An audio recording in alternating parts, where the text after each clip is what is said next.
Que Dios bendiga a todos los oyentes de nuestro programa Palabras para una vida abundante. El gran sentido de la oración cristiana. La oración es el recurso de poder más importante que tenemos los creyentes, cuando nuestro gran anhelo son las auténticas experiencias con Dios. La oración cristiana se caracteriza por la gran motivación de las cosas trascendentes. Entre muchas cosas que se pueden decir acerca de la oración, el texto bíblico también nos aclara que la oración es un recurso que, bien usado, es para que los creyentes vivamos experiencias que nos coloquen a la altura de los extraordinarios propósitos de Dios con los seres humanos. Vamos a leer en el Evangelio de Lucas, capítulo 11. Comenzando el capítulo 11, en el versículo 1 dice: Aconteció que estaba Jesús orando en un lugar, y cuando terminó, uno de sus discípulos le dijo: Señor, enséñanos a orar como también Juan enseñó a sus discípulos. Una experiencia discipular donde la práctica de la oración del Maestro inspira a sus seguidores a hacer lo mismo. Según Lucas, un discípulo le pide a Jesús que le enseñe a orar. Y la respuesta de Jesús comienza de la siguiente forma, versículo 2.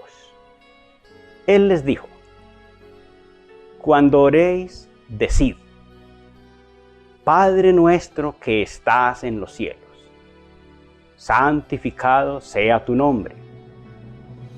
Desde nuestra perspectiva, si la oración es una petición y yo le estoy diciendo al Padre que está en los cielos, santificado sea tu nombre, ¿qué otra cosa estoy queriendo decir?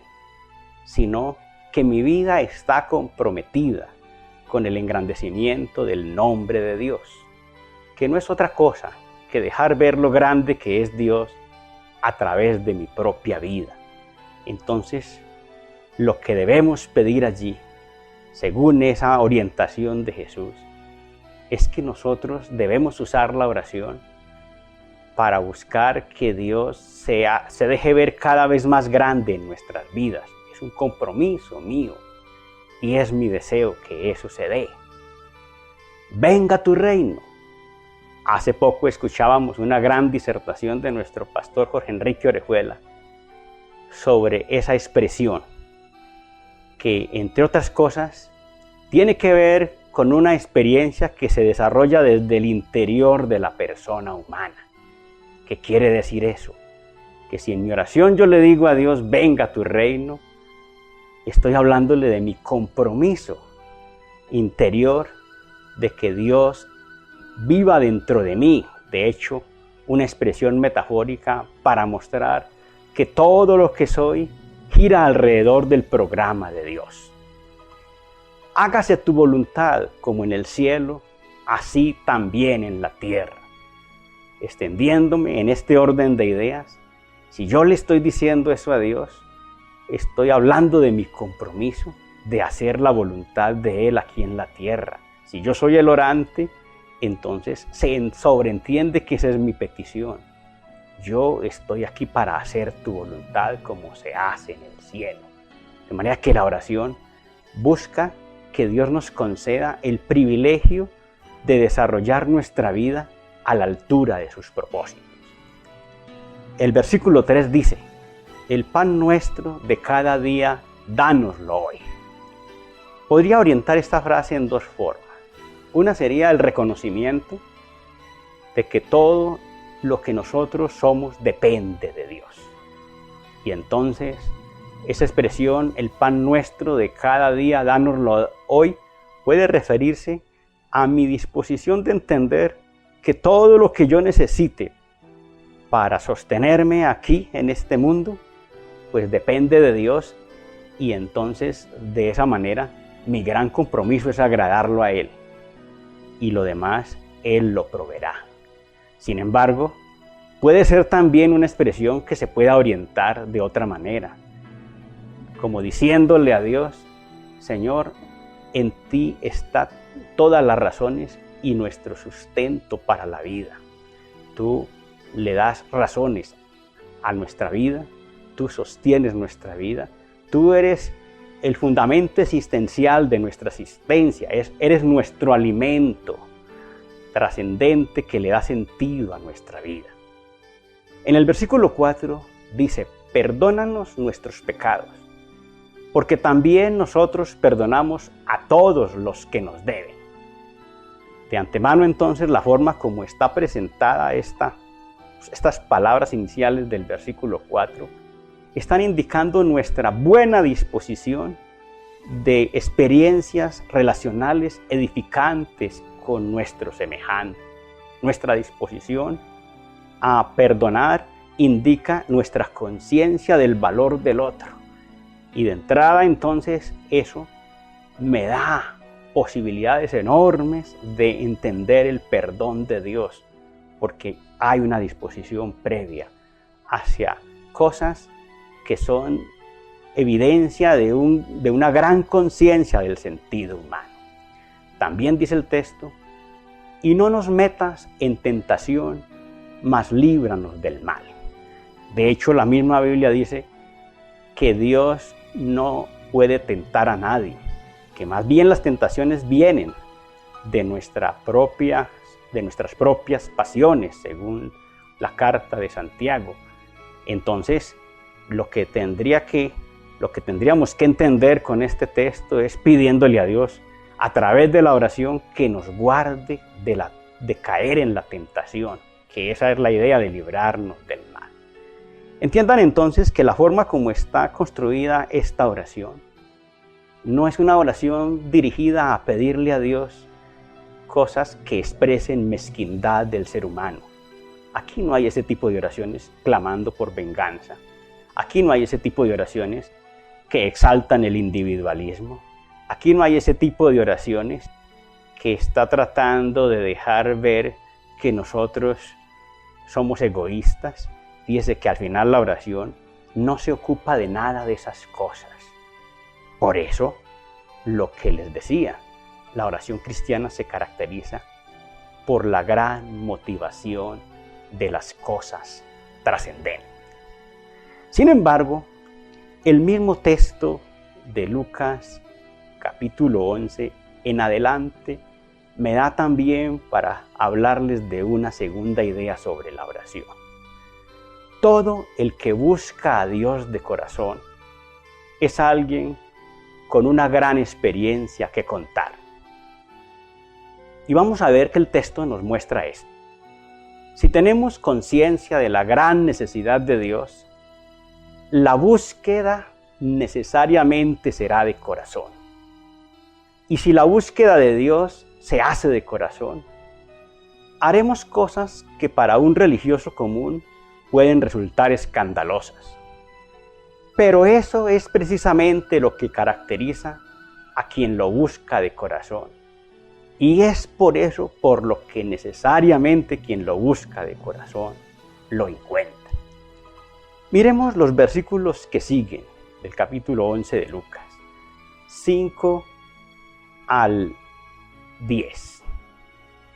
Les dijo también: ¿quién de vosotros que tenga un amigo va a él a medianoche y le dice: amigo, préstame 3 panes, porque un amigo mío ha venido a mí de viaje y no tengo que ofrecerle?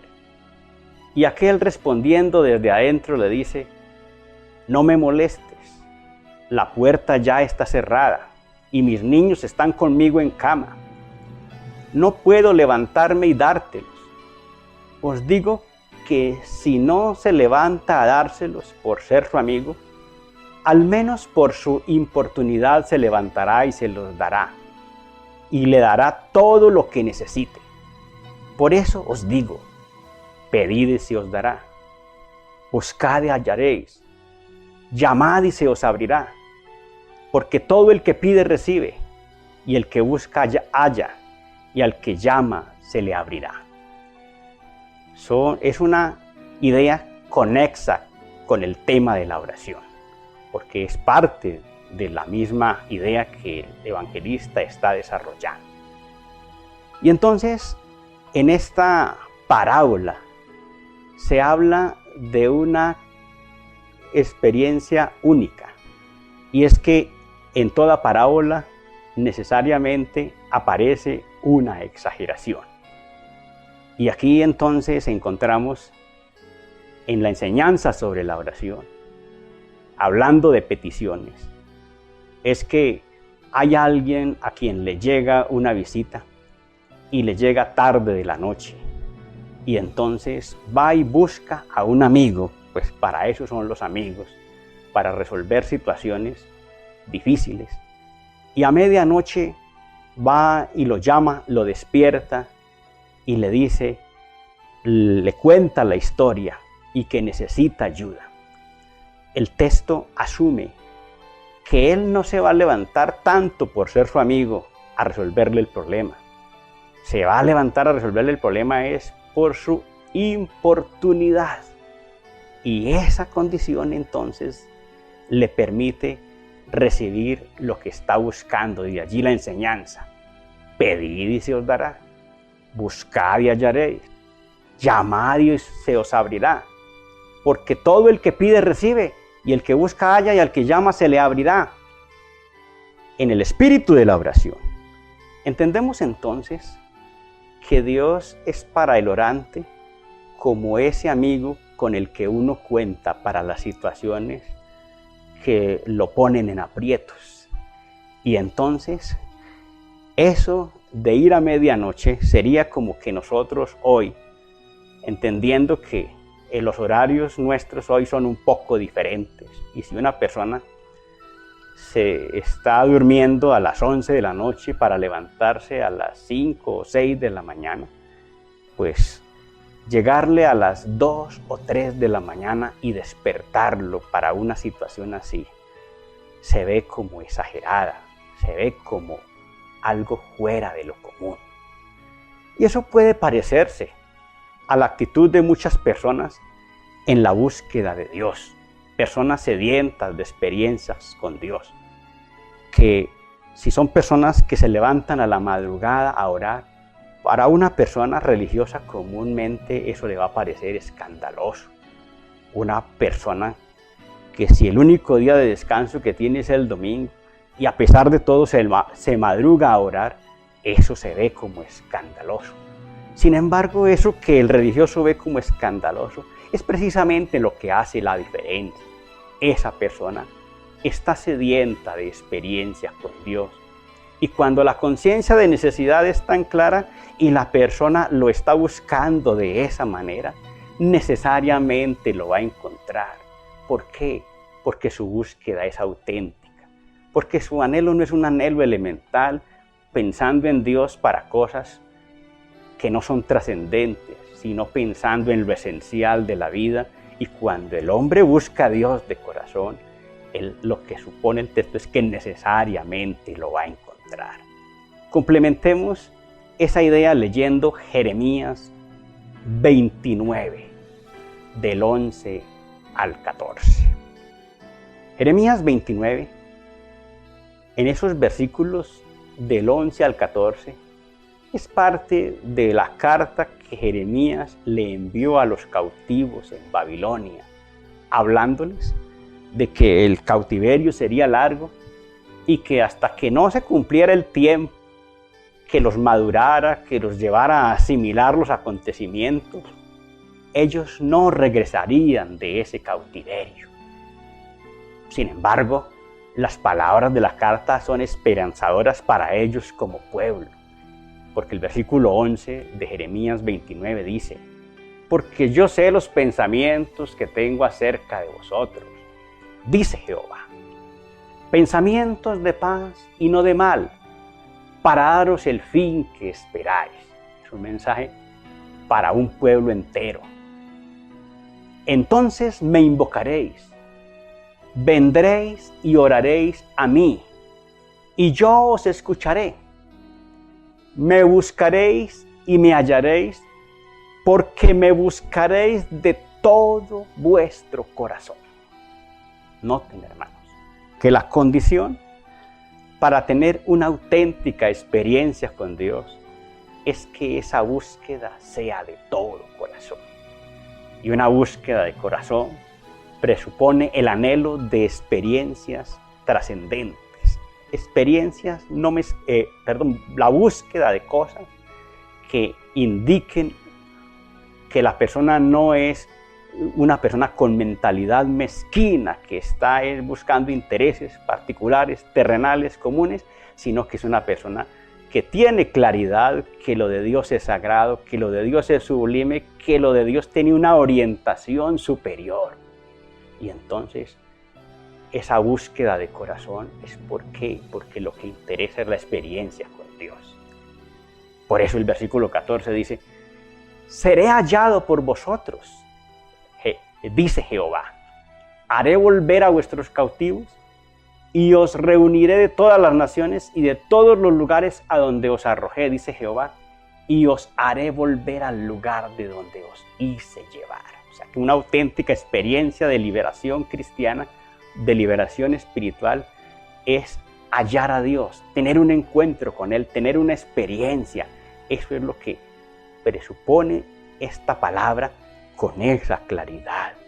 Es la búsqueda de Dios por lo que Él es. Gloria a Dios. Continuando con el texto, me introduzco entonces en el tercer punto de esta reflexión. La gran justificación de la oración cristiana son las verdaderas experiencias con Dios. Recibir el Espíritu Santo es lo más impactante para la sanidad del creyente. Es la experiencia con un Padre que, como todo padre, siempre está dando lo mejor que le pueda dar a sus hijos. Así pues, las mejores cosas que el Padre Eterno nos puede dar son las del Espíritu, que también son el resultado de nuestras experiencias con Él mismo. Regresando a Lucas 11, vean que el relato sobre la oración continúa en el versículo 11. La enseñanza continúa en el versículo 11. ¿Qué padre de vosotros, si su hijo le pide pan, le dará una piedra? ¿O si le dice pescado, en lugar de pescado le dará una serpiente? ¿O si le pide un huevo, le dará un escorpión?